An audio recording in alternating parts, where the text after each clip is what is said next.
রূপনারায়ণ নদী গর্ভে তলিয়ে গেল তিনটি মাটির বসত বাড়ি। আরও বেশ কয়েকটি নদী গর্ভে তলিয়ে যাওয়ার আশঙ্কা রয়েছে। চরম দুশ্চিন্তায় নদী পাড়ের বাসিন্দারা। ঘটনাটি পশ্চিম মেদিনীপুর জেলার দাসপুর ২ নম্বর ব্লকের রানীচক সংগ্রামপাড়া এলাকায়। রূপনারায়ণ নদীর পাড়ে রায়ত জায়গায় কয়েক পুরুষ ধরেই বসবাস করছেন সংগ্রামপাড়ার বাসিন্দারা। সংগ্রামপাড়ায় 10 বাড়ি, তার মধ্যেই 3টি বাড়ি নদীগর্ভে তলিয়ে গিয়েছে। বাকি আরও কয়েকটি বাড়ির অবস্থা আশঙ্কাজনক। জীবনের ঝুঁকি নিয়ে পরিবারের সদস্যদের নিয়ে রূপনারায়ণ নদীর পাড়েই বসবাস করছেন তারা। সকলেই চাইছেন সরকার তাদের বসবাসের জন্য একটু জায়গা সহ বাড়ির ব্যবস্থা করুক। রূপনারায়ণ নদীর মধ্যে চলে গেছে। প্রথমে একটু ফাটল দেখা দেয়, ফাটল দেখার পরেতে আমরা অতটা গুরুত্ব দিইনি যে এরকম ভাবে কি আর যাবে। তারপরে দেখি বিকেল 5টা থাকতে বেশ ফাটটা বাড়তে লাগলো। ফাটতে কিছু কিছু জিনিস যে বারো করতে হয়েছে, কিছু কিছু রয়েও গেছে, যার কারণে রাত সন্ধ্যে 6টা 6:30টার মধ্যে একবারে নিচের দিকে লেগে চলে গেছে। বাড়ি গেছে 3টে তলি গেছে, আর এইটা তো 3টে ফ্যামিলির বাড়ি গেছে। এখনো 2টো বাড়ি আছে, এখানে 2টো বাড়ি যাওয়ার সম্ভাবনা আছে। এই গায়ের ভিতর দিয়ে আমরা কি করবো, এখন বাধ্য হয়ে এখানে বার করেছি। এটা 6টা ফ্যামিলি ছিল, 4টের মনে করো ক্ষতি হয়ে গেছে, 2টো আছে সেও যার উপকরণ। আজকে এখন কবে বললো কিভাবে? শুক্রবার দিন, গত শুক্রবার। বাড়ির মধ্যে ছিলেন তখন ছিলাম, যখন কড়কড় মরমর করছে তখন তো ভয়ে প্রাণ বাঁচাতে পালিয়ে আসতে হলো। আর কে কে থাকতো আপনার সাথে বাড়ি? আমার আমার বৌমা ছিল, তারপর নাতি নাতনি। এখন কোথায় আছেন? এখন পাশের মাটি বাড়িতে আছি। পাশের মাটির বাড়িতে আছে? হ্যাঁ। অন্যের বাড়িতে? না, আমার নিজেরই বাড়ি, এক কোঠা। কি চাইছেন এখন? এখন থাকার জায়গা একটু চাই। কতগুলো বাড়ি এরকম নদী গর্ভে চলে গেছে? চলে গেছে 3খানা বাড়ি। 3খানা বাড়ি? হ্যাঁ।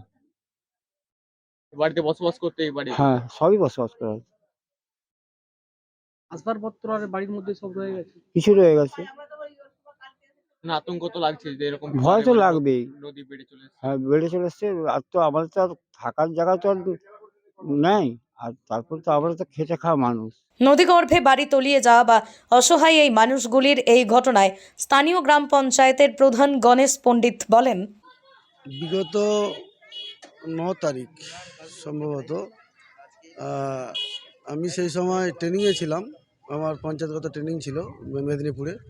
তো আমার কাছে বিকেল 4টে নাগাদ ফোন যায়, যেরকম রূপনারায়ণ নদীর ধারে যে 4-5টা বাড়ি, 6টা বাড়ি প্রায় ধস নিচ্ছে, সংগ্রাম পরিবার। আমি সেই জায়গায় আমার পঞ্চায়েতের পক্ষ থেকে ওখানে উপপ্রধান ম্যাডাম গিয়েছিলেন এবং আরও অন্যান্য কর্মীরা গিয়েছিলেন। ওনাদের বাড়ি থেকে মালপত্র সব বের করা সাহায্য করেছে এবং আমাকে ফোন করে। আমি সেই সময় ফোনের মাধ্যমেই ছবি চেয়ে পাঠাই, আমাকে ছবিও পাঠায়।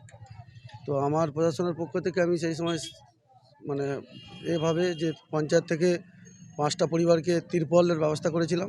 ওই মাল তারা সরিয়ে সেগুলো চাপা দেওয়ার জন্য তারা আবেদন করেছিল। তৎক্ষণাৎ আমি সঙ্গে সঙ্গে তিরপলের ব্যবস্থা করেছি। এরপর ওনারা আমাদের কাছে অফিসে জানায়, আমিও ওইটা ঊর্ধ্বতন কর্তৃপক্ষের কাছে জানিয়েছিলাম যাতে সুব্যবস্থা করা যায়, ওনাদের যে বাড়ির ব্যবস্থা করা যায়। হ্যাঁ, আমি বিডিও অফিসে ব্লক প্রশাসনকে জানিয়েছিলাম এবং আগামী দিনে ওনাদের পাশে থাকবো এরকম আশা রেখেছি। এবং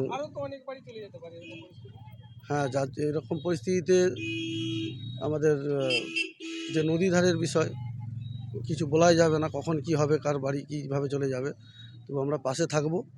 তারকেশ্বরের সর্বপ্রথম মডিউলার ওটি-যুক্ত hospital Tarakeswar Apollo multi speciality hospital. যোগাযোগ নাম্বার 03212276400 অথবা 9474147604।